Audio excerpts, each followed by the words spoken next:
નમસ્કાર મિત્રો, આપણી યુટ્યુબ ચેનલમાં તમારું સ્વાગત છે। મિત્રો, આપણા ધારાસભ્ય જયેશભાઈ વસાવા જેલમાંથી બહાર આવી ગયા છે અને તેમને જ્યારે ડેડિયાપાડામાં મિટિંગ હતી ત્યારે તેઓ ગયા ત્યારે જ ફરી મિટિંગમાં એવું કહ્યું કે અહીંયાથી ગ્લાસ હટાવી દઉં, પાણીના ગ્લાસ હટાવી નાખો અને સીસીટીવી કેમેરા ફરી મારો, જેથી હવે ફરી એવો ગુનો ના થાય।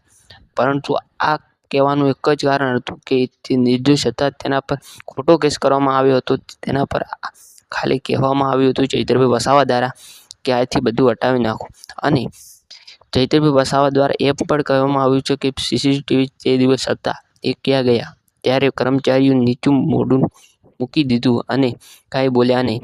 કર્મચારીને જબરજસ્ત ઝટકાયા અને ચૈતરભાઈ વસાવા હવે મનસુખ વસાવાનો વારો લેશે, કારણ કે મનસુખ વસાવા હવે એમ કહેવામાં લાગ્યા છે કે મેં ચૈતરભાઈ વસાવા મારા ઉપર ખોટો આરોપ નાખે છે, પણ ચૈતરભાઈ વસાવા ઉપર મનસુખ વસાવાએ ખોટો આરોપ નાખ્યો છે। એટલે આપણા ચૈતરભાઈ વસાવા નિર્દોષ છે અને તેમને ખોટી રીતે ફસાવવામાં આવી રહ્યા છે।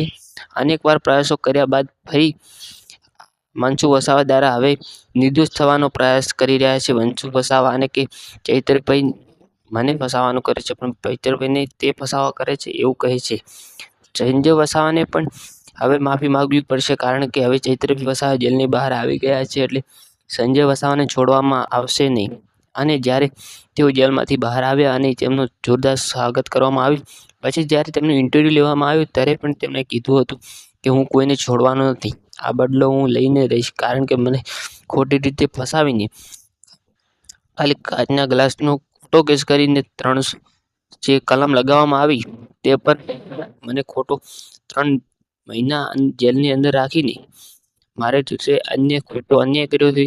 હવે ફરી જ્યારે જેલમાંથી બહાર આવે તો પણ તેમના વિસ્તારમાં જે ચૈતરભાઈનો વિસ્તાર ડેડિયાપાડાનો છે તેમાં જઈ શકશે નહીં। તો મિત્રો, વિડીયો ગમે તો વિડીયોને લાઈક અને ચેનલને સબસ્ક્રાઈબ કરી દેજો।